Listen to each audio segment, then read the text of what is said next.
Episode के start में हम एक लड़की मोमो अयासे को देखते हैं जिसका बॉयफ्रेंड उसे अपने साथ डेट पर चलने का कहता है, पर इसके पैसे भी वो मोमो से ही मांगता है। लेकिन मोमो अब उसे पैसे देकर तंग आ चुकी थी तो वो उसे एक जोर से लात मारती है जिसे वो आसानी से रोक लेता है और वापस मोमो को ही लात मारकर उसे गिरा देता है और उससे ब्रेकअप करके वहाँ से चला जाता है। मोमो अपने स्कूल आती है और क्लास में रोते हुए अपनी दोस्तों को बताती है कि उसके बॉयफ्रेंड ने उसे ब्रेकअप कर लिया है। उसकी दोस्तें उसे पूछती हैं कि आखिर वो उस लड़के को पसंद ही क्यों करती थी, जिस पर मोमो बहुत ही अजीब सा जवाब देती है। वो कहती है कि वो उसके फेवरेट एक्टर केंटा का कूरा जैसा दिखता था इसलिए। खैर इसके बाद मोमो अपने स्कूल में ही घूम रही होती है और वो देखती है कि एक क्लास में कुछ लड़के एक अकेले लड़के को पेपर्स मार रहे थे और उसे परेशान कर रहे थे और इस लड़के का नाम ओकारुन होता है और मोमो को इसके लिए बुरा फील होता है तो वो इसके पास आकर बैठ जाती है, जिसके बाद वो लड़के उसे परेशान करना बंद कर देते हैं। मोमो यहाँ से चली जाती है और वो फिर दोबारा से गुस्से में कुछ बड़बड़ाते हुए जा रही होती है। तभी ओकारुन वहाँ आ जाता है जो मोमो से कहता है कि तुम मेरे पास इसलिए आकर बैठी कि शायद तुम मुझे पसंद करती हो। मोमो कहती है कि ऐसा कुछ भी नहीं है और वो सब भूल जाओ। और तभी ओकारुन उसे एलियंस के बारे में बताने लगता है और वो उसे कहता है कि एलियंस सच में एग्जिस्ट करते हैं। मोमो कहती है कि वो एलियंस वगैरह पर बिलीव नहीं करती, लेकिन फिर भी वो उसे अपनी एलियंस वाली बुक दिखाकर उसे एलियंस के बारे में बताने लगता है, जिसकी वजह से मोमो गुस्सा होकर उस पर चिल्लाने लगती है, जिसकी वजह से ओकारुन बहुत ही ज्यादा सैड हो जाता है और उसकी किताब भी नीचे गिर जाती है। मोमो वहाँ से चली जाती है, लेकिन मोमो को रियलाइज होता है कि शायद उसने कुछ ज्यादा ही बोल दिया है, तो वो वापिस आकर उसे माफी मांगती है और उसे उसकी एलियंस वाली किताब वापिस उठा कर देती है और वो उसे कहती है कि उसे एलियंस पर तो बिलीव नहीं, लेकिन उसे घोस्ट पर बिलीव है कि वो सच में होते हैं। जो सुन ओकारुन हंसने लगता है और उसका मजाक उड़ाता है। फिर दोनों आपस में बहस करने लगते हैं। मोमो कहती है कि घोस्ट सच में होते हैं, एलियंस नहीं,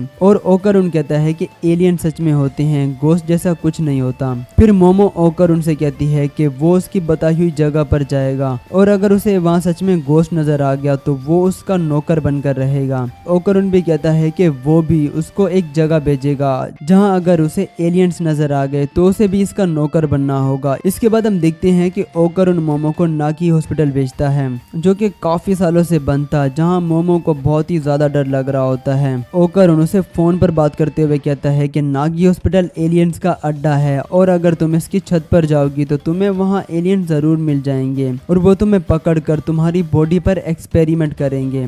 मोमो ओकारुन से कहती है कि क्या उन्होंने तुम्हारी बॉडी पर कभी एक्सपेरिमेंट किया है, जिस पर वो कहता है कि हाँ शायद ऐसा हो सकता है, क्योंकि जिन भी लोगों पर एलियंस एक्सपेरिमेंट करते हैं बाद में उनकी मेमोरीज को इरेज कर देते हैं। और फिर हम ओकारुन को देखते हैं जो कि मोमो की बताई हुई जगह पर आता है जो कि एक टनल होती है और इस टनल को देखकर उसकी हालत खराब हो जाती है और वो डरते डरते उसके अंदर जाता है। और इस टनल के अंदर जाने के बाद वो मोमो से पूछता है कि क्या कभी उसने कोई भूत देखा है और उसका जवाब होता है नहीं। जो सुनकर ओकारुन उस पर चिल्लाने लगता है और कहता है कि ये क्या बकवास है, तुमने कभी कोई भूत नहीं देखा लेकिन फिर भी तुम उन पर यकीन कैसे कर सकती हो। जिस पर मोमो बताती है कि उसकी दादी एक स्पिरिट मीडियम है, जिसका मतलब वो घोस्ट वगैरह से बातें कर सकती है। और मोमो बताती है कि वो हमेशा से ही अपनी दादी के साथ रहती आई है क्योंकि उसके पेरेंट्स नहीं थे इसलिए। मोमो कहती है कि जब वो छोटी थी तो उसकी दादी ने उसे एक गुड लक रिचुअल फॉलो करने का कहा था, जिसमें वो घर से लेकर स्कूल तक अपने सर पर हाथ रख कर जाती थी, जिस वजह से सभी लड़के उसका मजाक उड़ाते थे और जिसे वो पसंद करती थी वो भी उसका मजाक उड़ाने लग जाता है, जिस वजह से उसे अपनी दादी पर बहुत ही ज्यादा गुस्सा आता है और वो कुछ दिनों तक अपनी दादी से बात भी नहीं करती। लेकिन मोमो कहती है कि वो इसलिए गुस्सा नहीं थी कि जिस लड़के को वो पसंद करती है वो अब इस रिचुअल की वजह से उसे पसंद नहीं करता, बल्कि वो इसलिए गुस्सा थी कि उसने इसकी दादी का मजाक बनाया था, क्योंकि वो अपनी दादी से बहुत ही ज्यादा प्यार करती है और उसकी हर एक बात पर यकीन करती है, तो इसीलिए उसे घोस्ट पर भी यकीन है। वो ओकारुन से पूछती है कि उसे एलियंस पर इतना यकीन क्यों है, लेकिन वो बताने से मना कर देता है। जिसके बाद ओकारुन को यहाँ पैरों के निशान मिलते हैं जो कि खून से बने हुए थे और तभी से यहाँ एक बूढ़ी औरत का भूत नजर आता है जिसका नाम होता है टर्बो ग्रैनी, जिसे देखकर ओकारुन की फट जाती है और वो यहाँ से भागने लगता है और कॉल पर मोमो से बताती है कि अगर उस टर्बो ग्रैनी ने उसे पकड़ लिया तो वो उसे अपना कर्ज लगा देगी। और तभी टर्बो ग्रैनी बहुत ही स्पीड से आकर उसे पकड़ने वाली होती है कि तभी उसका फोन गिर जाता है और कॉल कट हो जाती है। मोमो ओकरुन की हेल्प करने के लिए जाने लगती है, लेकिन तभी उसे वहाँ 3 रोबोट की तरह दिखाई देने वाले आदमी नजर आते हैं जो उसे पकड़कर उसके कपड़े फाड़ देते हैं और उसे बांध लेते हैं। वो तीनों एलियंस थे जो कि सर्पो नाम के प्लेनेट से आए थे। वो बताते हैं कि उनके प्लेनेट्स पर सभी मेल्स हैं क्योंकि वो क्लोन टेक्नोलॉजी का यूज करते हैं अपनी पॉपुलेशन को बढ़ाने के लिए। तो इसीलिए वो यहाँ पर इंसानों के बनानास को चुराने के लिए आए हैं ताकि वो भी ह्यूमंस की तरह रिप्रोड्यूस कर सकें। और वो अब मोमो के साथ इंटरकोर्स करेंगे और फिर उसके ऑर्गन्स को निकाल लेंगे एक्सपेरिमेंट करने के लिए। मोमो बहुत ज्यादा चिल्लाने लगती है, लेकिन वो एलियंस अपनी साइकी पावर का यूज करके उसके ब्रेन को कंट्रोल करने लगते हैं और उसके इमोशंस को जगाने लगते हैं। और तभी मोमो का फोन बजने लगता है और जब एक एलियन उसका फोन उठाता है तो उसके अंदर से टर्बो ग्रैनी बाहर आती है और एक एलियन को एक जोरदार किक मारती है। असल में ये ओकरुन था जिस पर टर्बो ग्रैनी का कर्ज लग चुका था। ये देखकर एक एलियन कहता है कि फोन से निकलने वाली टेक्नोलॉजी तो अभी तक इनके पास भी नहीं है। और एलियन अपने असली रूप में आते हैं और कहते हैं कि तुम यहाँ से चले जाओ वरना हम तुम्हारा बनाना ले लेंगे। और तभी वो अपनी साइकी पावर से इस पर हमला कर देते हैं। टर्बो ग्रैनी की स्पीड काफी तेज होती है तो वो इनके अटैक से बच जाती है और तभी वो दूसरे एलियन के बनाना को काट कर उसे अलग कर देती है। लेकिन एक एलियन का अटैक सीधा इस पर जा लगता है और वो दूर जाकर गिरती है, जिसके बाद वो एलियन कहता है कि तुम हमें अपना बनाना दे दो तो मैं तुम्हें छोड़ दूंगा। ओकरुन कहता है कि उसे जो चाहिए वो उसे देने को तैयार है क्योंकि वो हमेशा से ही एक एलियन से मिलना चाहता था। क्योंकि उसका कोई भी दोस्त नहीं था तो उसे लगता था कि शायद एलियंस उसके दोस्त बन सकते हैं। और वो कहता है कि जब वो छोटा था तो वो हर रोज आसमान की तरफ देखकर यूएफओ को बुलाता था, लेकिन उसके इतना सब करने के बावजूद भी कोई एलियन उससे मिलने के लिए नहीं आया और उसका कोई भी दोस्त नहीं था। और स्कूल में भी सभी लोग हमेशा उसे परेशान करते थे और मोमो वो पहली इंसान थी जिसने उसका साथ दिया और अगर कोई भी मोमो को परेशान करेगा तो वो उसे नहीं छोड़ेगा। और तभी वो टर्बो ग्रैनी में चेंज हो जाता है और मोमो ओकरुन से कहती है कि दिखा दो इन सबको कि तुम एक असली मर्द हो। वो एलियन दोबारा से ओकरुन पर हमला करता है जिसकी वजह से उसकी हालत खराब हो जाती है और वो हार मान लेता है। इसके बाद वो एलियन दोबारा से मोमो के ऑर्गन्स को निकालने वाला होता है कि तभी हम एक फ्लैशबैक देखते हैं जहां मोमो की दादी उसे साइकी पावर्स को रिलीज करने का एक रिचुअल बताने लगती है, लेकिन मोमो ये रिचुअल सीखने से मना कर देती है और यहाँ से भाग जाती है क्योंकि इन रिचुअल्स की वजह से सब लोग उसका मजाक उड़ाते हैं। इसके बाद मोमो सोचती है कि उसे अब क्यों वो सब पुरानी बातें याद आ रही हैं और इसके बाद वो ठीक वैसा ही रिचुअल करती है जैसा उसकी दादी उसे बताना चाह रही थी। और तभी उसकी पावर्स जाग जाती हैं और वो उस चेयर को तोड़कर खुद को आजाद करा लेती है, जो देखकर ओकरुन भी हैरान हो जाता है और मोमो को भी नहीं पता था कि उसके अंदर ये पावर्स हैं। और इसके बाद वो एक पावरफुल किक मारती है उस एलियन को जिससे वो दीवार तोड़कर सीधा अपने यूएफओ से टकराता है, जिससे उनका यूएफओ भी डिस्ट्रॉय हो जाता है और वो अपनी असल शेप में आ जाता है जो कि पहले चांद की शेप में बना हुआ था। जिसके बाद टर्बो ग्रैनी दोबारा से ओकरुन पर हावी हो जाती है और मोमो पर हमला कर देती है। मोमो ओकरुन को टर्बो ग्रैनी से अलग कर देती है, लेकिन टर्बो ग्रैनी कहती है कि उसने इस लड़के के बनाना को निकाल लिया है और वो जब तक इसके पास है तब तक उस पर इसका कर्ज लगा रहेगा और अगर इन्हें इसका कर्ज उतारना है तो इन लोगों को उस टनल में वापस जाना होगा और वहाँ इससे फाइट करनी होगी। ये कहकर टर्बो ग्रैनी वहाँ से गायब हो जाती है और वो यूएफओ आउट ऑफ कंट्रोल होकर इस बिल्डिंग से टकरा जाता है और जमीन पर गिर जाता है, लेकिन मोमो ओकरुन को वहाँ से बचा कर ले आती है। इसके बाद दोनों को ही एलियंस और गोस्ट पर यकीन हो जाता है और अभी तक मोमो की साइकी पावर की वजह से ओकरुन नॉर्मल होता है और अगर वो अपनी इस पावर को रिलीज कर दे तो दोबारा से टर्बो ग्रैनी उस पर कंट्रोल कर लेगी। और इसके बाद ओकरुन दोबारा से उस टनल में जाने लगता है और वो अपने कपड़े उतारकर मोमो को दे देता है और उसे घर वापस जाने का कहता है, लेकिन मोमो ऐसा करने से मना कर देती है और कहती है कि उसकी साइकी पावर के बिना वो 1 मिनट भी उस टनल में नहीं टिक पाएगा और वो कहती है कि वो उसे उस टनल में अकेला नहीं जाने देगी और वो उसके कपड़े वापस कर देती है। ओकरुन मान जाता है, लेकिन वो उसे कहता है कि तुम फिर भी ये कपड़े पहन लो वरना वो ठीक से उसे बात नहीं कर पाएगा। जो सुनकर मोमो का दिल जोर से धड़कने लगता है क्योंकि केंटा का कुरा ने भी एक बार ऐसी ही लाइन मारी थी। और तभी वो ओकरुन से उसका नाम पूछती है क्योंकि उसे उसका असली नाम नहीं पता था और ओकरुन कहता है कि उसका असली नाम केंटा का कुरा है। जो सुनकर मोमो के होश उड़ जाते हैं और तभी उसके पीछे मौजूद यूएफओ ब्लास्ट हो जाता है। एपिसोड के स्टार्ट में मोमो ओकरुन से कहती है कि वो झूठ बोल रहा है, उसका उसका नाम केंटाकाकुरा हो ही नहीं सकता। ओकारुन कहता है कि उसका असली नाम यही है, लेकिन मोमो जमीन पर गिरकर चिल्लाने लगती है कि ऐसा नहीं हो सकता, तुम्हारा नाम ये नहीं हो सकता। और तभी ओकारुन पर टर्बो ग्रैनी कंट्रोल कर लेती है और वो मोमो पर हमला करने वाली होती है, लेकिन तभी मोमो उसे उठाकर दूर फेंक देती है और वो दोबारा से नॉर्मल हो जाता है। और मोमो कहती है कि हमें कुछ रूल्स बना लेने चाहिए, जैसे कि तुम्हारा नाम आज से केंटाकाकुरा नहीं बल्कि ओकारुन है। और ना चाहते हुए भी उसे ये बात माननी पड़ती है क्योंकि उसके पास और कोई चॉइस ही नहीं थी।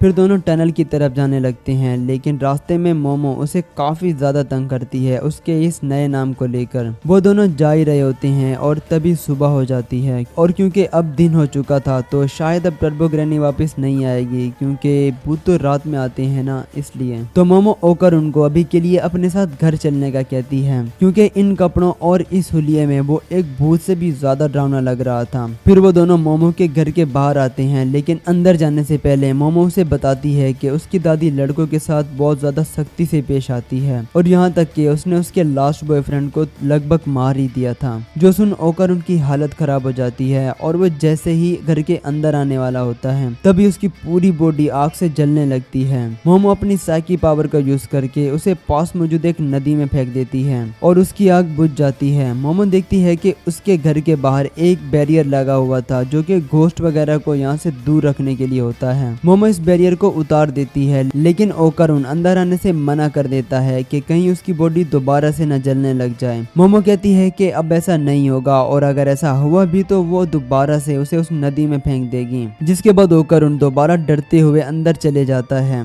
इसके बाद मोमो उसके बालों को देखकर उसका मजाक बनाती है और कहती है कि ये तो किसी बूढ़ी औरत की तरह लग रहे हैं, जिस पर ओकारुन कहता है कि ये सब जलने की वजह से हुआ है। वो ऑलमोस्ट मरने ही वाला था, लेकिन उसे ये सब मजाक लग रहा है। इसके बाद मोमो ओकारुन को अपने रूम तक ले आती है और उसे बाहर ही वेट करने का कहती है क्योंकि वो अपने कपड़े चेंज कर रही थी। लेकिन तभी टर्बो ग्रैनी उस पर वापस कंट्रोल कर लेती है और वो गेट खोलकर अंदर आ जाता है। मोमो उस पर चिल्लाने लगती है और अपनी पावर से उसे बाहर फेंक देती है, जिससे वो दोबारा नॉर्मल हो जाता है। इसके बाद मोमो ओकारुन को भी कुछ कपड़े देती है पहनने के लिए। वैसे तो ये कपड़े लड़कियों वाले थे, लेकिन फिर भी उसका काम चल ही जाएगा। मोमो कहती है कि टर्बो ग्रैनी ने कहा था कि उसने तुम्हारा केला निकाल लिया है और जब तक वो तुम्हें वापस नहीं देगी तब तक उसका कर्ज तुम पर लगा रहेगा और तुम चेक करो कि क्या सच में वो वहाँ पर है या नहीं। जिसके बाद ओकारुन देखता है कि वहाँ सच में कुछ भी नहीं था, जो देख के वो एकदम पागल हो जाता है। मोमो उसका मजाक उड़ाने लगती है और कहती है कि उसे भी देखना है क्योंकि वैसे भी अब वहाँ कुछ नहीं है, तो वो देखना चाहती है कि उसकी जगह क्या है। ओकारुन भड़क जाता है और मोमो पर चिल्लाने लगता है और कहता है कि ये सब उसकी गलती है क्योंकि उसी ने उसे उस टनल के अंदर जाने का चैलेंज दिया था। मोमो कहती है कि वो सब तुम्हारी वजह से हुआ है क्योंकि तुम ही मेरे पास आए थे और अपनी एलियंस वाली बकवास मुझे बता रहे थे। और यहाँ ओकारुन थोड़ा सा इमोशनल हो जाता है और कहता है कि वो हमेशा से ही अकेला था और उसका कोई दोस्त नहीं था। तो जब वो उसके पास आकर बैठी तो उसे लगा कि शायद यही उसका चांस है और वो इसे अपना दोस्त बना सकता है, लेकिन वो कहता है कि हम दोनों की दुनिया बिल्कुल अलग है और वैसे भी मेरे जैसे बेवकूफ इंसान से कोई लड़की क्यों ही दोस्ती करना चाहेगी। और वो कहता है कि जब ये सब कुछ खत्म हो जाएगा तो वो उसे दोबारा से इग्नोर कर सकती है, जैसे कि वो उसे जानती ही ना हो। मोमो कहती है कि बस इसीलिए तुम्हारा कोई दोस्त नहीं है क्योंकि तुम लोगों को खुद से दूर धकेल देते हो। और वो कहती है कि वो कभी भी उसे इग्नोर नहीं करेगी और हमेशा उससे एलियंस की बातें करेगी। जो सुन ओकारुन सैड हो जाता है और तभी मोमो के घर की घंटी बजने लगती है।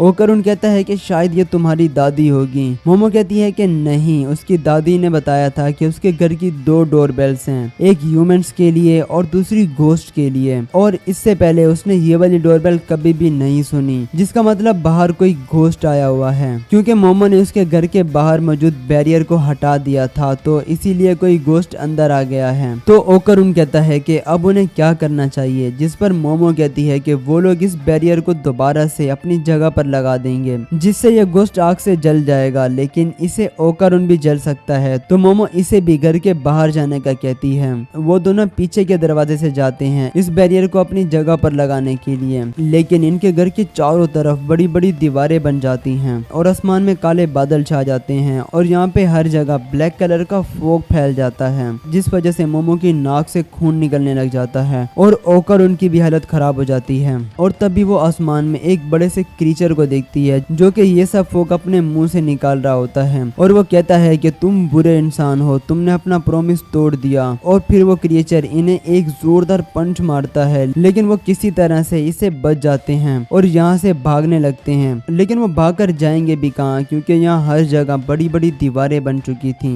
इसके बाद वो क्रीचर कहता है कि मुझे अपना बनाना ऑर्गन दे दो, और ये कहकर वो इन पर एक और हमला करता है, लेकिन ये दोनों वहाँ से भी बच जाते हैं। मोमो कहती है कि ये आखिर किस किस्म का घोस्ट है, जिस पर ओकरुन बताता है कि ये कोई घोस्ट नहीं बल्कि एक एलियन है जिसका नाम फ्लैटवुड है, और ये सबसे पहले अमेरिका में दिखा था और इसके बाद जापान में, और ये एलियन 3 मीटर से भी ज्यादा लंबे होते हैं। मोमो कहती है कि अगर ये एक एलियन है तो इसने वो घोस्ट वाली डोरबेल कैसे बजाई। ओकरुन कहता है कि ये तो उसे भी नहीं पता, लेकिन हो सकता है कि शायद घोस्ट और एलियंस में कुछ कॉमन हो। मोमो कहती है कि अगर उन्होंने जल्दी से इस एलियन को नहीं हराया तो इस फोग की वजह से वो मारे जाएंगे। जिसके बाद ओकरुन कहता है कि वो फाइट करेगा इस एलियन से, क्योंकि वैसे भी वो एलियन से नहीं डरता। वो मोमो को बस उसकी फिजिकल कर्स को रिलीज करने का कहता है, जिससे वो मेंटली तौर पर स्टेबल रह सके, जिससे वो उस एलियन से फाइट कर पाएगा। लेकिन मोमो कहती है कि वो अभी तक अपनी पावर्स को उतने अच्छे से कंट्रोल नहीं कर सकती, लेकिन फिर भी ओकरुन उसे एक बार ट्राई करने का कहता है। जिसके बाद मोमो मान जाती है और वो अपनी पावर्स पर कंसंट्रेट करने लगती है। तभी वो एलियन इन पर अटैक कर देता है, लेकिन तब तक ओकरुन टर्बो ग्रैनी में ट्रांसफॉर्म हो जाता है और इसके बाद उसकी अपीयरेंस बिल्कुल चेंज हो जाती है और वो एक हीरो की तरह लगने लगता है और उसकी आवाज भी चेंज हो जाती है, जो देख मोमो शॉक हो जाती है। वो एलियन इन पर दोबारा से हमला करता है, लेकिन इस बार ओकरुन उसकी उंगलियां काट देता है और उसकी स्पीड इतनी तेज थी कि मोमो उसे देख तक नहीं पाई कि ये सब उसने कब किया। लेकिन तभी ओकरुन के मुंह से खून निकलने लगता है और वो एलियन उस पर हमला कर देता है। वो ओकरुन को मारने ही वाला होता है कि तभी मोमो उसे अपनी पावर से अपनी तरफ खींच लेती है। ओकरुन मोमो से माफी मांगते हुए कहता है कि वो इस पावर को ज्यादा देर तक होल्ड नहीं कर पाएगा, क्योंकि एक ह्यूमन बॉडी के लिए इतनी ज्यादा पावर को कंट्रोल करना बहुत ज्यादा मुश्किल है।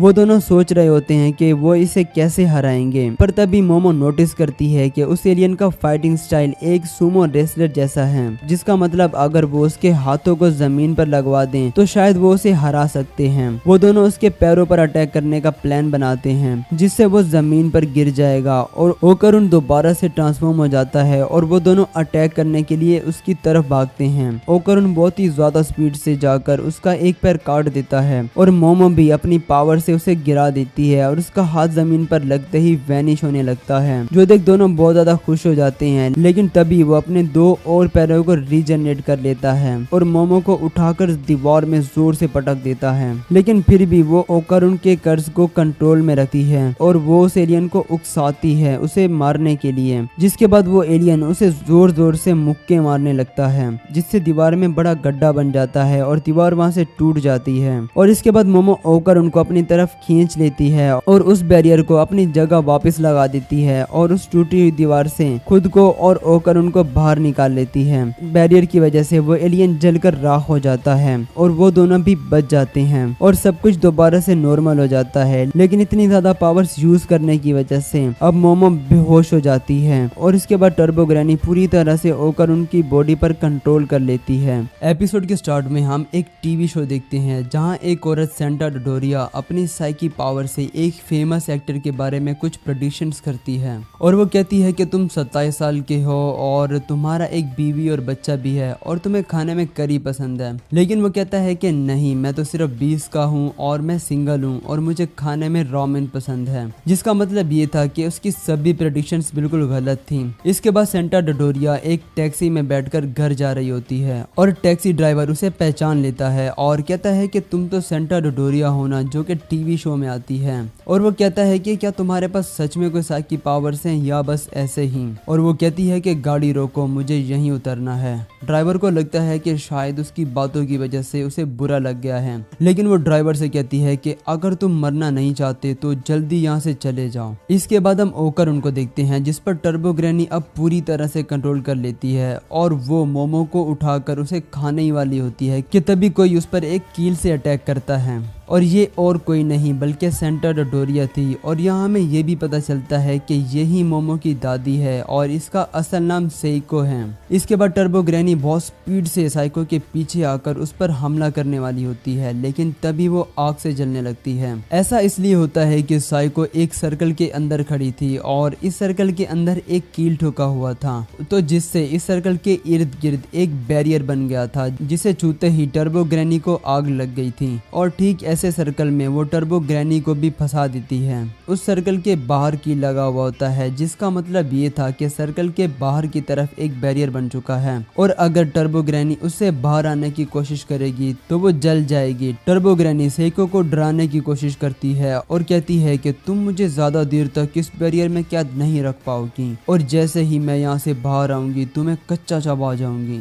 जिस पर सेइको कहती है कि वो वैसे भी उसे कैद नहीं करने वाली बल्कि उसे जान से मार देगी। और इसके बाद सेइको अपनी बेड से उसकी बहुत बुरी तरह से पिटाई करती है और उस सर्कल के अंदर एक छोटा सा सर्कल बना देती है। और टर्बो ग्रैनी कहती है कि अगर वो मर गई तो ओकारुन भी उसके साथ ही मर जाएगा। जिस पर सेइको कहती है कि उसे फर्क नहीं पड़ता कि अगर वो लड़का मारा भी जाए तो। और तभी वो अंदर वाले सर्कल को मिटा देती है और टर्बो ग्रैनी जल जाती है। और इसके बाद मोमो अचानक से उठ जाती है जो अपने रूम में सोई हुई थी। वो जल्दी से नीचे आती है और देखती है कि उसकी दादी यानी सेइको टीवी देख रही थी। वो अपनी दादी से पूछती है कि क्या उसने ओकारुन को कहीं देखा है, क्योंकि अगर ये उसके साथ नहीं होगी तो बहुत बड़ी प्रॉब्लम हो सकती है। सेइको कहती है कि अगर तुम उस इविल स्पिरिट की बात कर रही हो तो उसे मैंने मार दिया है। मोमो शॉक हो जाती है और कहती है कि वो स्पिरिट कैसे दिखती थी, क्या उसने ग्लासेस पहन रखे थे। सेइको कहती है कि तुम्हें उससे क्या, और तुम तो वैसे भी गोस्ट वगैरह पर बिलीव नहीं करती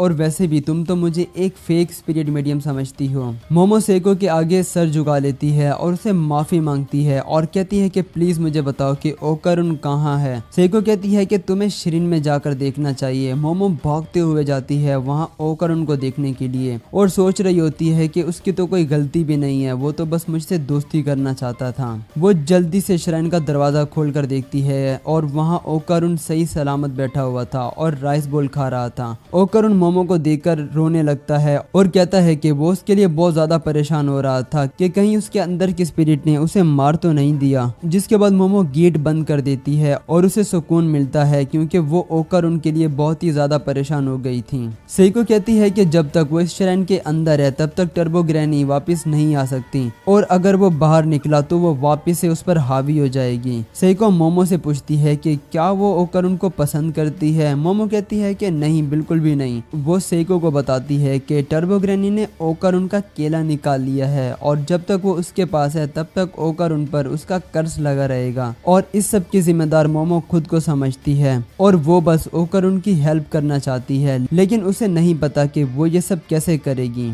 मोमो सेइको को अपनी साइकी पावर के बारे में बताती है कि वो अपनी साइकी पावर का यूज करना सीख गई है और वो अपनी इस पावर से ओकारुन की कर्ज को शांत करके रखती है, लेकिन उसे हमेशा ही उसके साथ रहना पड़ता है। जिसके बाद सेइको टर्बो ग्रैनी के बारे में बताती है कि वो बहुत ही ज्यादा खतरनाक है और पहले लोग उसे 100 किलो की ग्रैनी भी कहा करते थे और पूरे शहर में उसका डर और खौफ था। एक दिन उसे पता चला कि टर्बो ग्रैनी एक टनल में रहती है। वो वहाँ उसे देखने के लिए गई थी, लेकिन वो उस टनल के अंदर भी नहीं जा पाई क्योंकि वहाँ की स्पिरिचुअल पावर काफी ज्यादा थी। इसके बाद सेइको लोकेशन बाउंड स्पिरिट्स के बारे में बताती है कि वो स्पिरिट्स जो किसी एक लोकेशन पर ही रहती हैं क्योंकि वहाँ उनकी कुछ खास यादें जुड़ी होती हैं और उस लोकेशन पर वो सबसे ज्यादा पावरफुल होती हैं और उस टनल के अंदर भी एक बाउंड स्पिरिट है। तो इसका मतलब ये है कि टर्बो ग्रैनी और वो बाउंड स्पिरिट दोनों आपस में मिले हुए हैं और उन्हें हराना बहुत ही ज्यादा मुश्किल है। सेइको कहती है कि वैसे भी ये इस लड़के की प्रॉब्लम है, तुम खुद को खतरे में मत डालो और अपनी नॉर्मल जिंदगी में लौट जाओ। मोमो कहती है कि जब भी वो कंफ्यूज होती है तो वो अपने लव यानी केंटा का कुरा की तरह सोचती है और अगर वो भी यहाँ होता तो इसकी हेल्प जरूर करता तो वो भी इसकी हेल्प जरूर करेगी। जिसके बाद सेइको मोमो को चिढ़ाने लगती है और कहती है कि इस लड़के का नाम भी केंटा का कुरा है, तो इसका मतलब ये है कि तुम इस लड़के से प्यार करती हो। मोमो कहती है कि नहीं, वो तो उस एक्टर केंटा का कुरा की बात कर रही है। खैर इसके बाद सेइको कहती है कि अगर वो लोग टर्बो ग्रैनी को हराना चाहते हैं तो उन्हें उसके साथ पकड़न पकड़ाई खेलनी होगी क्योंकि टर्बो ग्रैनी को अपने स्पीड पर कुछ ज्यादा ही घमंड है है और उसे लगता है कि कोई भी उससे बचकर नहीं भाग सकता। अगर वो उसे इस टैग गेम के लिए चैलेंज करते हैं और बिना टर्बो ग्रैनी के हाथ आए उसे भगाते हुए बाहर ले जाने में कामयाब हो जाते हैं तो शायद वो उसे डिफीट कर सकते हैं, क्योंकि वो दूसरी लोकेशन बाउंड स्पिरिट बस शोनो सिटी में ही अपनी पावर का यूज कर सकती है, इसके बाहर नहीं। मोमो कहती है कि वो तो कभी भी टर्बो ग्रैनी की स्पीड का मुकाबला नहीं कर पाएगी और क्या वो इस एक बैरियर को उस टनल के बाहर नहीं लगा सकते जैसा कि उनके घर के बाहर लगा हुआ है। साइको कहती है कि नहीं, क्योंकि इसकी पावर बस इसके अपने शहर में ही काम करती है, इस शहर के बाहर वो उनकी कोई हेल्प नहीं कर पाएगी। साइको कहती है कि ओकर उनको अभी से ट्रेनिंग स्टार्ट करनी होगी जिससे वो टर्बो ग्रैनी के जितना तेज तो भाग ही लेगा। मोमो कहती है कि उसके पास तो इतना स्टेमिना ही नहीं है और वैसे भी उसे हमेशा उसके साथ रहना पड़ता है वरना उसकी कर्स आउट ऑफ कंट्रोल हो जाती है। साइको कहती है कि ओकर उन तुम्हें अपनी पीठ पर उठाकर भागेगा और उसके लिए उसे हर रोज 100 पुशअप, सिटअप और स्क्वाट करने होंगे और मोमो को भी अपनी साइकी पावर की ट्रेनिंग करनी होगी जिससे वो अपनी पावर को और अच्छे से कंट्रोल कर सकें। साइको कहती है कि कल से उन दोनों की ट्रेनिंग स्टार्ट होगी तो अभी के लिए उन्हें रेस्ट करना चाहिए। इसके बाद ओकर उन मोमो से माफी मांगता है क्योंकि उस एलियन से लड़ते वक्त वो अपनी पावर को ज्यादा देर तक यूज नहीं कर पाया था, लेकिन अगली लड़ाई में वो अपनी पावर को अच्छे से यूज करेगा जिससे मोमो को उसे नहीं बचाना पड़ेगा और वो उसे डिसअपॉइंट नहीं करेगा। मोमो कहती है कि वो बिल्कुल भी डिसअपॉइंट नहीं है और वो हमेशा उसे ऐसे ही बचाएगी। खैर अगली सुबह हम देखते हैं कि ओकर उनको बहुत जोर से बाथरूम जाना था, लेकिन अगर वो अकेला जाएगा तो फिर से टर्बो ग्रैनी उस पर हावी हो जाएगी। इसका मतलब ये है कि मोमो को भी उसके साथ ही बाथरूम जाना होगा और उसे बाथरूम करते हुए देखना होगा। साइको पूछती है कि वैसे तुम ओकर उनकी कर्स को कैसे कंट्रोल करती हो। मोमो बताती है कि उसे ओकर उनके इर्द गिर्द एक ब्लैक कलर का ऑरा दिखाई देता है जिसे वो स्क्वीज कर देती है तो उसकी कर्स कंट्रोल हो जाती है और इसके अलावा वो हर चीज का ऑरा देख सकती है और उन चीजों को मूव भी कर सकती है, लेकिन वो सिर्फ छोटी मोटी चीजों को मूव कर सकती है। जब उसकी पावर अवेक हुई थी तो तब वो काफी ज्यादा पावरफुल थी, लेकिन अब वो बहुत कम हो गई है। ओकर उन कहता है कि अब वो और ज्यादा नहीं रोक पाएगा और वो बाथरूम की तरफ भागता है। वो बाथरूम में बैठा होता है और मोमो बाहर खड़ी होकर उसकी कर्स को कंट्रोल कर रही होती है, लेकिन बाथरूम का दरवाजा खुला होता है। साइको मोमो को बताती है कि उसकी पावर सील हो चुकी है और ट्रेनिंग करके उसे दोबारा से अपनी पावर को अनलॉक करना होगा जिसमें बहुत टाइम लग सकता है। मोमो देखती है कि अचानक से बाथरूम में टर्बो ग्रैनी ओकर उन पर हावी हो जाती है और उसने साइको को फ्रीज कर दिया था और उसकी नाक से खून भी आ रहा होता है। टर्बो ग्रैनी मोमो से कहती है कि वो ओकर उनके थ्रू से बात कर रही है और जिस भी किसी को ओकर उन ने अपनी आंखों से देखा है वो उन सबको मार सकती है, तो वो उसे आज रात ही उस टनल में आने का बोलती है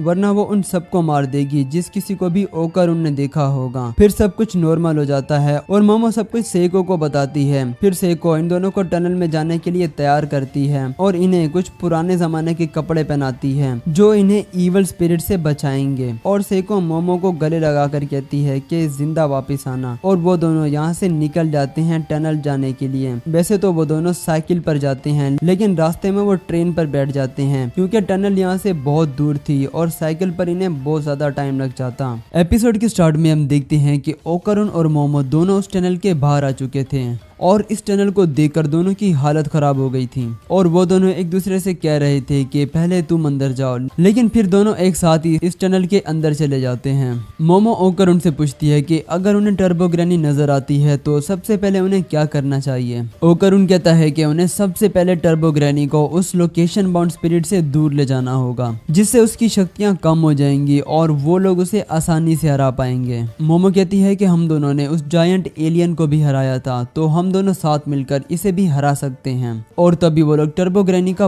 बड़ा सा चेहरा देखते हैं जो कि इतना बड़ा था कि इस टनल का रास्ता ही बंद हो गया था। ये लोग पीछे भागने की कोशिश करते हैं लेकिन वहां भी ये चेहरा आ जाता है और ये लोग बीच में ही फंस जाते हैं, जिसके बाद मोमो अपनी साइकी पावर से ओकर उनकी फिजिकल पावर को रिलीज करती है और वो दोबारा से अपनी टर्बो फॉर्म में ट्रांसफॉर्म हो जाता है और वो टर्बो ग्रैनी पर हमला करने के लिए आगे जा ही रहा होता है कि तभी उसकी पावर्स चली जाती हैं। मोमो देखती है कि अब ओकर उनके गिर्द वो ब्लैक कलर का ऑरा भी नहीं था। जिसके बाद टर्बो ग्रैनी बताती है कि उसने ओकर उनका बनाना वापस कर दिया है, जिसका मतलब ये है कि अब वो उस कर से आजाद हो चुका है और अब वो उसकी पावर्स को यूज नहीं कर पाएगा। टर्बो ग्रैनी इन्हें खाने ही वाली होती है कि तभी मोमो को अपनी दादी यानी सेको की टर्बो ग्रैनी से रेस करने वाली बात याद आती है और वो इसे रेस के लिए चैलेंज करती है और इसे चढ़ाते हुए कहती है कि अगर हिम्मत है तो हमें रेस में हरा कर दिखाओ। जिसके बाद टर्बो ग्रैनी वापस अपने नॉर्मल रूप में आ जाती है और वो इनका चैलेंज एक्सेप्ट कर लेती है और कहती है कि कोई भी उसे बचकर नहीं भाग सकता और वैसे भी वो इन दोनों को खाने ही वाली है, तो अगर उसमें थोड़ी देर हो जाए तो इसे क्या ही फर्क पड़ेगा। टर्बो ग्रैनी मोमो से इस गेम के रूल्स और फिनिश लाइन का पूछती है। मोमो कहती है कि इसकी कोई फिनिश लाइन नहीं है क्योंकि ये एक टैग गेम होने वाली है, यानी कि पकड़न पकड़ाई, जिसका मतलब अगर टर्बो ग्रैनी ने इन दोनों को पकड़ लिया तो ये दोनों हार जाएंगे। मोमो कहती है कि इन सबको ये गेम ईमानदारी से खेलनी होगी, कोई भी चीटिंग नहीं करेगा। जिस पर टर्बो ग्रैनी कहती है कि हाँ ठीक है और वैसे भी उसे रूल्स तोड़ने वाले लोगों से सख्त नफरत है। मोमो ग्रैनी को 10 मिनट तक गिनती गिनने का कहती है और फिर दोनों यहाँ से भागने लगते हैं, लेकिन टर्बो ग्रैनी 10 मिनट के बजाय 10 तक गिनती है, जैसे कि वो कह रही होती है कि 1 मिनट 2 मिनट 3 मिनट इस तरह से, जिसका मतलब ये है कि उसे रूल्स सही से समझ में नहीं आते। इस टनल के बाहर निकलने से पहले ही वो मोमो को बहुत सारे हाथों से पकड़ लेती है और उसे कैद कर लेती है। ओकर उन मोमो को छुड़ाने की बहुत कोशिश करता है लेकिन वो ऐसा नहीं कर पाता और तभी टर्बो ग्रैनी ओकर उनके लिए भी 10 तक गिनती है और इसके बाद वो इसे भी पकड़ने वाली होती है कि तभी ओकर उन इसकी छाती पर काट लेता है। टर्बो ग्रैनी बहुत कोशिश करती है खुद को छुड़ाने की, लेकिन वो ऐसा नहीं कर पाती क्योंकि उसकी पावर्स काम नहीं कर रही थी। ये सब इन कपड़ों की वजह से होता है जो कि सेको ने इन्हें दिए थे। टर्बो ग्रैनी दोबारा से ओकर उनके अंदर चली जाती है और इसे पोजेस कर लेती है और इसके कपड़े फाड़ देती है और इसके बाद वो मोमो को खाने के लिए आगे जाने लगती है, लेकिन तभी मोमो अपनी साई की पावर से ग्रैनी की कर्स को कंट्रोल कर लेती है और इसे दोबारा से ओकर उनके अंदर ही कैद कर देती है। जिसके बाद ओकर उन मोमो को वहां से छुड़ा लेता है और मोमो कहती है कि अब हमने तुम्हें पकड़ लिया है तो अब हम तुम्हें बहुत ज्यादा टॉर्चर करने वाले हैं, जो देखकर टर्बो ग्रैनी की हालत खराब हो जाती है और तभी वहां पर एक जायंट क्रैब आ जाता है और ये जायंट क्रैब ही इस टनल की लोकेशन बाउंड स्पिरिट है, जिसे देखकर इन दोनों की फट जाती है और ये दोनों अपनी जान बचाकर यहाँ से भागने लगते हैं। भागते हुए ओकर उन कहता है कि ये लोकेशन बाउंड स्पिरिट क्रैब की तरह क्यों दिख रही है, जिस पर मोमो कहती है कि कुछ भूत क्रैब्स का रूप ले लेते हैं ताकि वो उस नदी को आसानी से पार कर सकें जो कि भूतिया दुनिया से कनेक्टेड है। वो क्रैब इन दोनों पर हमला कर देता है, लेकिन ओकर उन ट्रांसफॉर्म होकर मोमो को वहाँ से बचा लेता है और उसे अपनी पीठ पर उठाकर वहाँ से भागने लगता है और उस पहाड़ से छलांग लगा देता है और वो दोनों सीधा सिटी में जाकर गिरते हैं। वो क्रैब भी इनके पीछे वहाँ आ जाता है। ओकर उन मोमो को अपनी पीठ पर उठा के भाग रहा होता है, जिसे देखकर सभी लोग उसका मजाक उड़ा रहे होते हैं क्योंकि उन लोगों को ये क्रैब दिखाई नहीं दे रहा होता है। ओकर उन थक जाता है और वो कहता है कि वो अब और ज्यादा नहीं भाग पाएगा और अगर वो इस सिटी से बाहर नहीं जा पाए तो टर्बो ग्रैनी इन्हें पकड़ लेगी और इन्हें खा लेगी। मोमो ओकर उनको एक बिल्डिंग में जाने का कहती है क्योंकि उसे लगता है कि शायद इतना बड़ा क्रैब इस छोटी सी जगह पर नहीं आ पाएगा, लेकिन वो क्रैब इस बिल्डिंग की दीवारों को तोड़कर ऊपर आ जाता है। इस बिल्डिंग के अंदर एक हॉट स्प्रिंग होता है और मोमो अपनी साई की पावर से एक गर्म पानी का पाइप तोड़ देती है और इसका सारा पानी उस क्रैब पर गिर जाता है। पानी गर्म होने की वजह से वो क्रैब लाल पड़ जाता है और वहीं सुकड़ जाता है और मूव नहीं कर पाता। मोमो इस क्रैब को देखकर खाने का सोचती है क्योंकि उसे ये काफी टेस्टी लग रहा होता है। इसके बाद दोनों शहर से बाहर जाने लगते हैं, लेकिन वो देखते हैं कि बहुत सारे लोग इनकी तरफ भाग रहे होते हैं और ये लोग ज़ॉम्बीज़ की तरह लग रहे थे और ये दोनों उनसे बचने के लिए भागते हैं, लेकिन टर्बो ग्रैनी इनसे कहती है कि ये लोग यहाँ से बचकर नहीं भाग पाएंगे क्योंकि शोना सिटी के एंड में एक बड़ा सा कब्रिस्तान है और वहाँ के सभी भूतों ने इस सिटी के लोगों की बॉडी पर कब्जा कर लिया है और वो सब उसकी हेल्प करने के लिए यहाँ आए हैं। ये सब उन्होंने टर्बो ग्रैनी के कहने पर किया है क्योंकि ये पूरा इलाका टर्बो ग्रैनी का है और यहाँ के सभी भूत उसकी बात मानते हैं। और तभी वहाँ जायंट क्रैब भी आ जाता है और अब ये लोग बहुत ही बुरी तरह से फंस गए थे। वेल मोमो ओकर उनको दोबारा से ट्रांसफॉर्म होने का कहती है। वैसे ओकर उन बहुत ही ज्यादा थक चुका था और वो अपनी पावर को और ज्यादा यूज नहीं कर सकता, लेकिन फिर भी वो ट्रांसफॉर्म होता है और मोमो को अपनी पीठ पर उठाकर वहाँ से बहुत ही ज्यादा स्पीड में भागने लगता है। मोमो अपनी पावर से उन सभी लोगों को इनके रास्ते से हटाती जाती है। दोनों अपनी पावर्स को एक साथ यूज करके बहुत ज्यादा दूर तक जाते हैं, लेकिन फिर भी वो इस शहर से नहीं निकल पाते और रास्ते में ही गिर जाते हैं। अपनी पावर्स को लिमिट से ज्यादा यूज करने की वजह से अब ये दोनों अपनी पावर्स को और ज्यादा यूज नहीं कर सकते और ध्यान हटने की वजह से टर्बो ग्रैनी ओकर उनकी बॉडी से अलग हो जाती है और दोनों को जोर से एक एक लात मारती है और इसके बाद टर्बो ग्रैनी उस क्रैब के साथ मर्ज हो जाती है और कहती है कि तुम जितना भागना चाहते हो भाग लो, लेकिन फिर भी तुम शोनो सिटी से बाहर नहीं जा पाओगे और 10 मिनट क्या, मैं तुम्हारा 20 मिनट तक वेट कर लूंगी। मोमो कहती है कि उसे बस 1 सेकंड चाहिए, ज्यादा नहीं, और ये कहकर वो अपनी पावर से वहाँ से गुजर रही ट्रेन को पकड़ लेती है और ओकर उनको लेकर उस ट्रेन के ऊपर चढ़ जाती है। टर्बो ग्रैनी भी इनका पीछा करती है। मोमो कहती है कि टर्बो ग्रैनी को 100 किलो की ग्रैनी कहते हैं, जिसका मतलब वो 100 किलोमीटर से ज्यादा तेज नहीं भाग पाएगी और इस ट्रेन की स्पीड 120 किलोमीटर है, तो टर्बो ग्रैनी कभी भी इन्हें नहीं पकड़ पाएगी। लेकिन तभी टर्बो ग्रैनी स्पीड से आकर इस ट्रेन के ऊपर चढ़ जाती है, क्योंकि ट्रेन हमेशा अपनी फुल स्पीड पर नहीं भागती, लेकिन टर्बो ग्रैनी भाग सकती है। मोमो टर्बो ग्रैनी को अपनी साइकी पावर से पकड़ लेती है, क्योंकि इन्होंने ट्रेन की पटरी पर बैरियर्स लगा रखे हैं और जैसे ही ट्रेन शोनो सिटी से बाहर आती है तो टर्बो ग्रैनी और लोकेशन बाउंड स्पिरिट दोनों का खात्मा हो जाता है और मोमो देखती है कि लोकेशन बाउंड स्पिरिट के अंदर से कुछ लड़कियों की स्पिरिट्स निकलती हैं। फिर ट्रेन स्टेशन पर रुकती है। मोमो ओकर उनके साथ इस ट्रेन से नीचे उतर जाती है। इसके बाद ये लोग उस टनल में जाते हैं वहाँ फूल चढ़ाने के लिए। असल में इस टनल के अंदर उन सभी लड़कियों का रेप करके उन्हें बहुत ही बुरी तरह से कत्ल किया गया था, जिस वजह से उनकी आत्मा वहाँ भटक रही थी और जिनको अब शांति मिल चुकी है। सेको कहती है कि टर्बो ग्रैनी वहाँ जाती थी जहाँ लड़कियों की स्पिरिट्स भटक रही होती हैं और वो वहाँ जाकर उन्हें दिलासा देती है ताकि उनकी आत्मा को शांति मिल सके। सेको कहती है कि पर जो भी हो, स्पिरिट्स को जिंदा इंसानों को परेशान नहीं करना चाहिए, क्योंकि ये बहुत ही गलत बात है, और ना ही इंसानों को स्पिरिट्स को परेशान करना चाहिए, क्योंकि ये मरे हुए लोगों की बेकदरी होती है। खैर, इसके बाद वो लोग डिनर पार्टी कर रहे होते हैं टर्बो ग्रैनी को हराने की खुशी में। मोमो और उसकी दादी दोनों क्रैब्स के लिए लड़ाई कर रही थी। ओकरुन सोचता है कि इतना सब होने के बाद भी ये लोग क्रैब कैसे खा सकते हैं। वो अपना खाना भी इन्हें दे देता है, जिसके बाद सेको ओकरुन को चिढ़ाते हुए कहती है कि क्या उसे उसका बनाना वापस मिल गया है। वो देखना चाहती है कि क्या वो सच में वहाँ पर है या नहीं। ओकरुन ये सुनकर वहाँ से भाग जाता है और कहता है कि इस पूरी फैमिली का दिमाग ही खराब है। और इसके बाद ओकरुन अपने घर जाने लगता है और मोमो और ओकरुन एक दूसरे को गुड बाय कहते हैं। लेकिन वो दोनों सोच रहे होते हैं कि आखिर उन्होंने एक दूसरे को गुड बाय क्यों बोला, तो क्या कभी ये लोग इसके बाद नहीं मिलेंगे। और तब भी मोमो ओकरुन को आवाज देकर कहती है कि हम कल स्कूल में मिलेंगे, जो सुनकर ओकरुन खुश हो जाता है। एपिसोड के स्टार्ट में हम ओकरुन को देखते हैं जो कि काफी ज्यादा कंफ्यूज लग रहा होता है, क्योंकि उसे ये समझ नहीं आ रहा था कि वो मोमो से किस तरह से बात करेगा। वो स्कूल में जाने ही वाला होता है कि तभी सामने उसे मोमो दिखाई देती है, जिसे देखकर ओकरुन सोचता है कि क्या मोमो उसका इंतजार कर रही है।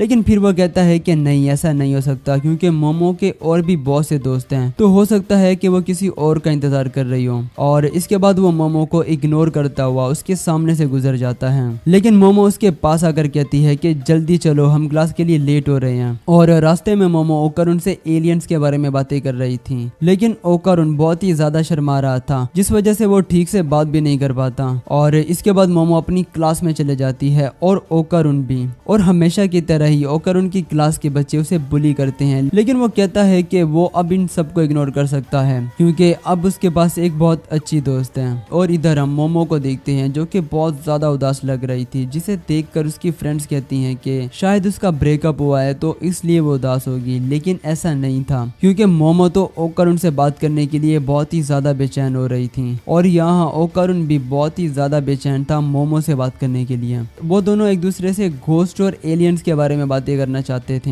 इसके बाद लंच ब्रेक होती है। मोमो ओकरुन की क्लास में आती है, लेकिन वो यहाँ नहीं था और वो उसकी क्लास के बच्चों से उसके बारे में पूछती है, लेकिन कोई भी उसके बारे में नहीं जानता था। और ओकरुन भी मोमो की क्लास में जाता है उसे ढूंढने के लिए, लेकिन वो उसे वहाँ नहीं मिलती, क्योंकि वो दोनों एक दूसरे को ढूंढ रहे थे।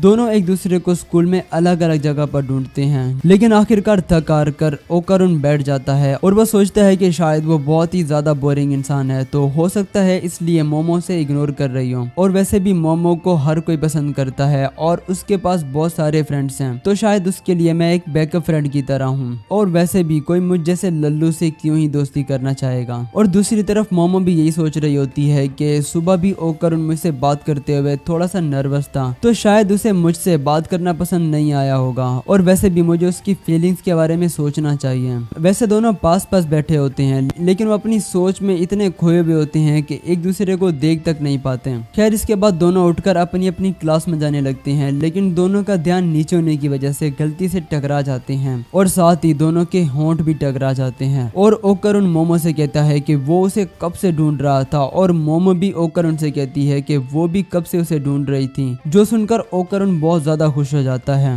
इन दोनों को देखकर मोमो की दोस्तें चिल्लाते हुए कहती हैं कि क्या तुम दोनों आपस में किस कर रहे थे, जो सुनकर मोमो ऑकवर्ड फील करती है और वो कहती है कि तुम्हें क्या लगता है कि मैं इस जैसे लूजर को किस करूंगी, जो सुनकर ओकरुन भी कहता है कि वो भी इस जैसी बुद्धू लड़की को कभी भी किस करना नहीं चाहेगा। और इसके बाद दोनों में लड़ाई हो जाती है और इसके बाद दोनों गुस्से में वहां से चले जाते हैं। खैर इसके बाद ओकरुन वॉशरूम में आता है और जैसे ही पैंट की जिप खोल के देखता है तो एकदम से शॉक हो जाता है। अब ऐसा क्यों होता है ये तो हमें नहीं बताया गया, लेकिन इसके बाद वो भागता हुआ मोमो के पास आता है। वो उसे कहता है कि उसे बहुत ही जरूरी बात करनी है, लेकिन मोमो उसे बात करने से मना कर देती है। काफी ज्यादा इंसिस्ट करने के बाद भी मोमो उसे बात नहीं करती, जिसके बाद वो बहुत ज्यादा उदास होकर वहां से चला जाता है। वैसे मोमो ओकरुन से बात करना चाहती थी, लेकिन वो अपनी दोस्तों की वजह से ऐसा नहीं करती, क्योंकि उसकी दोस्तें ओकरुन का मजाक बना रही थी इसलिए। फिर स्कूल की छुट्टी हो जाती है और ओकरुन घर जाते हुए सोचता है कि शायद मोमो घर चली गई होगी, इसलिए इससे बात करने के लिए नहीं आई। और तभी ओकरुन एक लड़की से टकरा जाता है। वो उसे माफी मांगता है, लेकिन वो लड़की ओकरुन से माफी मांगते हुए कहती है कि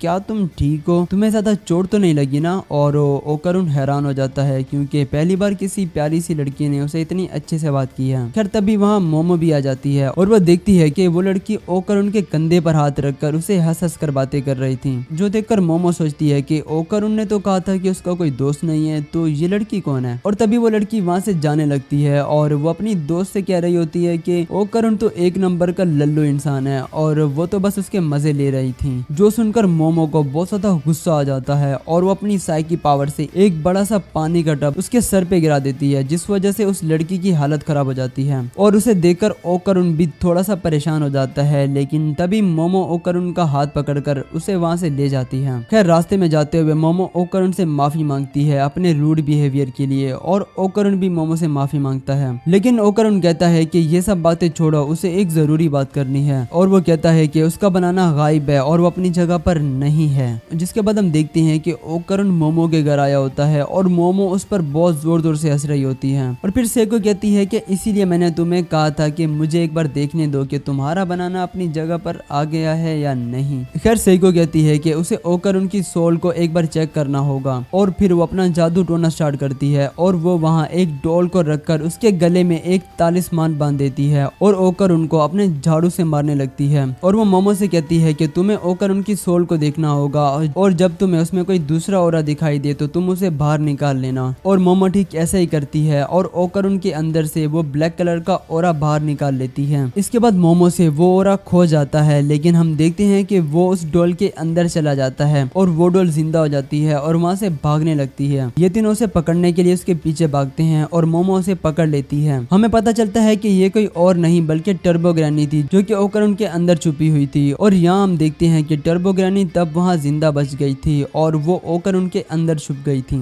टर्बो ग्रैनी कहती है कि वो जीत चुकी है, क्योंकि अभी भी ओकरुन का बनाना उसके पास है और उसे तब तक वापस नहीं करेगी जब तक कि उसकी शक्तियां पूरी तरह से रिस्टोर नहीं हो जाती। जो सुनकर ओकरुन को गुस्सा आ जाता है और तभी वो टर्बो मोड में ट्रांसफॉर्म हो जाता है और वो बहुत ही ज्यादा कूल लग रहा होता है, जो देखकर सब लोग हैरान हो जाते हैं कि ऐसा कैसे हुआ, क्योंकि टर्बो ग्रैनी तो उसके अंदर नहीं है, फिर वो कैसे ट्रांसफॉर्म हुआ। जिस पर सेको बताती है कि लंबे टाइम तक ओकरुन के अंदर रहने की वजह से टर्बो ग्रैनी की सोल तो बाहर आ गई थी, लेकिन उसकी शक्तियां इसके अंदर ही रह गईं। खैर जिसके बाद मोमो टर्बो ग्रैनी से एक डील करती है और वो कहती है कि वो उसकी पावर्स को रिस्टोर करने के लिए उसकी हेल्प करेंगे, बदले में उसे ओकरुन का बनाना वापस करना होगा। जिस पर टर्बो ग्रैनी मान जाती है, लेकिन वो कहती है कि उसे नहीं पता कि ओकरुन का बनाना कहाँ है, क्योंकि वो उसे खो गया है। जो सुनकर ओकरुन की हालत खराब हो जाती है। एपिसोड के स्टार्ट में हम टर्बो ग्रैनी को देखते हैं, जो कि अब एक डॉल बन चुकी थी और वो बता रही थी कि उसने अपनी सारी स्पिरिचुअल पावर को उन गोल्डन बॉल्स के अंदर छुपा दिया है।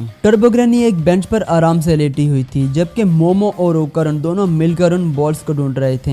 असल में वो ओकरुन की बॉल्स थी, जिसके अंदर ग्रैनी ने अपनी सारी पावर्स को छुपा दिया है। काफी देर तक ढूंढने के बाद मोमो तंग तंग आ जाती है और वो कहती है कि हम इतनी छोटी सी चीज को कभी भी इतनी बड़ी जगह पर नहीं ढूंढ पाएंगे। जिस पर टर्बो ग्रैनी कहती है कि उन्हें जल्दी से उन बॉल्स को ढूंढना होगा, क्योंकि अगर उन्होंने जल्दी से उन बॉल्स को नहीं ढूंढा तो हो सकता है कि शायद वो किसी और के हाथ लग जाए। और वो कहती है कि उन बॉल्स के अंदर अब बहुत सारी पावरफुल लाइफ फोर्स छुपी है, जिस वजह से स्पिरिट्स और मॉन्स्टर्स उसकी तरफ अट्रैक्ट हो सकते हैं, क्योंकि मॉन्स्टर्स और स्पिरिट्स का ये मानना है कि वो लाइफ फोर्स का यूज करके दोबारा से जिंदा हो सकते हैं और यही एक रीजन है जिस वजह से वो इंसानों पर हमला करते हैं और उनकी लाइफ फोर्स को चुराने की कोशिश करते हैं। मोमो कहती है कि अगर वो बॉल्स पहले ही किसी और के हाथ लग चुकी हैं तो वो उसे कभी भी नहीं ढूंढ पाएंगे। टर्बो ग्रैनी हंसते हुए कहती है कि वो तुम लोगों का मसला है, मेरा नहीं। जो सुनकर ओकारुन और मोमो दोनों मिलकर ग्रैनी की अच्छे से धुलाई करते हैं। खैर वो लोग वापस मोमो के घर आ जाते हैं, जहाँ सेको ओकारुन से केयरफुल रहने का कहती है, क्योंकि उसके अंदर जो पावर्स एग्जिस्ट करती हैं वो टर्बो ग्रैनी की हैं, तो वो कभी भी उन पर वापस कंट्रोल कर सकती है। इसके बाद हम स्कूल का सीन देखते हैं, जहाँ ओकारुन का क्लासमेट उससे पूछता है कि क्या मोमो और वो दोनों आपस में डेट कर रहे हैं, जिस पर ओकारुन शर्माते हुए कहता है कि अरे नहीं नहीं ऐसा कुछ नहीं है। वो लड़का कहता है कि अगर ऐसा है तो तुम मेरी सेटिंग करवा दो, क्योंकि वैसे भी मोमो बहुत ज्यादा क्यूट है। जो सुनकर ओकारुन सोच में पड़ जाता है कि उसने पहले कभी ये नोटिस नहीं किया कि मोमो कितनी ज्यादा क्यूट है, और अब इस लड़के की बातों की वजह से उसे ये रियलाइज हो जाता है कि मोमो सचमुच बहुत ज्यादा क्यूट है। और तभी वो लड़का कहता है कि सच सच बताओ तुम दोनों ने कितनी बार किया है। वेल आप समझ गए होंगे कि मैं किस चीज की बात कर रहा हूँ, क्योंकि मोमो के बारे में उसने रूमर सुने हैं कि वह किसी भी लड़के के साथ सो जाती है। जो सुनकर ओकारुन को बहुत ज्यादा गुस्सा आ जाता है और वो टर्बो मोड में ट्रांसफॉर्म होकर उस लड़के के कॉलर को पकड़ लेता है और कहता है कि मोमो ऐसी लड़की नहीं है, और अगर दोबारा उन्होंने मोमो के बारे में ऐसी कोई बात की तो वो इन्हें जिंदा नहीं छोड़ेगा। जो सुनकर वो दोनों लड़कों की फट जाती है और ओकारुन दोबारा से नॉर्मल हो जाता है और अपनी सीट पर आके बैठ जाता है, और तभी उसके बैग में से टर्बो ग्रैनी बाहर आती है। जो देखकर ओकारुन हैरान हो जाता है और जल्दी से टर्बो ग्रैनी को क्लास से बाहर लेकर भाग जाता है और किसी सेफ जगह जाकर टर्बो ग्रैनी से पूछता है कि वो इस बैग में क्या कर रही है, क्योंकि उसे तो मोमो के घर पर होना चाहिए था, ना कि यहाँ पर। जिस पर टर्बो ग्रैनी कहती है कि सेको ने उसे बाहर जाने की परमिशन दी है, क्योंकि वैसे भी उसके पास अपनी पावर्स नहीं है तो वो किसी को भी नुकसान नहीं पहुंचा सकती। और इसके बाद ग्रैनी ओकारुन को अपनी बातों में फंसाने की कोशिश करती है, लेकिन ओकारुन उसकी बातों में नहीं फंसता और वो कहता है कि जब तक उसकी बॉल्स वापस नहीं मिल जाती तब तक वो इसकी किसी भी बात पर यकीन नहीं करेगा। और तभी वहाँ मोमो आ जाती है, लेकिन ओकारुन उसे देखकर बहुत ज्यादा शर्मा जाता है, क्योंकि मोमो अब उसे बहुत ज्यादा क्यूट लग रही थी, तो इस वजह से वो उसे नजरें नहीं मिला पाता और वहाँ से भागने लगता है, लेकिन मोमो भी उसके पीछे भागती है। और इसके बाद टर्बो ग्रैनी ओकारुन के बैग से निकलकर स्कूल घूमने लगती है। इसके बाद हम देखते हैं कि मोमो अपनी क्लास में बैठी हुई थी और वो अपनी दोस्तों से कह रही थी कि ओकारुन उसे इग्नोर कर रहा है क्योंकि वो उसका बॉयफ्रेंड नहीं है, तो वो ऐसा क्यों कर रहा है। जिस पर मोमो की दोस्तें उसे कहती हैं कि ओकारुन तो बहुत अच्छा लड़का है, क्योंकि उसने तुम्हारे लिए अपनी क्लास के कुछ लड़कों से फाइट की थी, क्योंकि वो तुम्हारे बारे में कुछ गलत बातें कर रहे थे। जिस पर मोमो कहती है कि अगर ऐसा है तो ओकारुन उसे इग्नोर क्यों कर रहा है। और इसके बाद हम आयरा को देखते हैं, जो कह रही होती है कि वो बहुत ही ज्यादा खूबसूरत है और खूबसूरत होने के साथ ही वो बहुत ही ज्यादा दयालु भी है, क्योंकि जब भी वो इन सब बेवकूफ लोगों को देखकर स्माइल करती है तो इन्हें लगता है कि शायद वो इन्हें पसंद करती है, जिस वजह से वो लोग बहुत ज्यादा खुश हो जाते हैं। लेकिन आयरा कहती है कि एक परफेक्ट इंसान होने के बाद भी वो कुछ कामों में अच्छी नहीं है, जैसे कि उसने मोमो के बारे में गलत गलत रूमर्स फैलाए थे, लेकिन वो ये काम अच्छे से नहीं कर पाई। और वो कहती है कि सिर्फ उसे ही मोमो की असलियत का पता है कि वो एक डीमन है, क्योंकि उस दिन उसने मोमो के पीछे उसके डीमंस विंग देख लिए थे, जो कि और किसी को दिखाई नहीं दिए। उसे लगता है कि गॉड ने उसे चूज किया है डीमंस को खत्म करके इस दुनिया को बचाने के लिए, क्योंकि जब से उसे वो बॉल मिली है तो तब से वो डीमंस को देख सकती है। और तभी अपनी पॉकेट से एक गोल्डन बॉल निकालती है, जिसका मतलब तो आप समझ ही गए होंगे कि ओकारुन की एक बॉल आयरा के पास है। और तभी हम पास्ट का एक सीन देखते हैं, जहाँ हमें ये बताया जाता है कि आयरा को वो बॉल कैसे मिली, जिसके बाद स्कूल में आयरा की दोस्तें उसका बताया हुआ सामान लेकर आती हैं, जिसमें एक बाइबल और एक क्रॉस होता है, लेकिन उस क्रॉस में से ऑयल की स्मेल आ रही होती है। खैर वो इस सामान से डीमन का खात्मा करने चली थी, क्योंकि उसे लगता है कि उसे चुना गया है शैतानों को खत्म करने के लिए, क्योंकि वो बहुत ज्यादा खूबसूरत है इसलिए। और तभी उसे विंडो के बाहर लाल कपड़ों वाली एक औरत दिखाई देती है, जो कि उसके दोस्तों को नजर नहीं आती।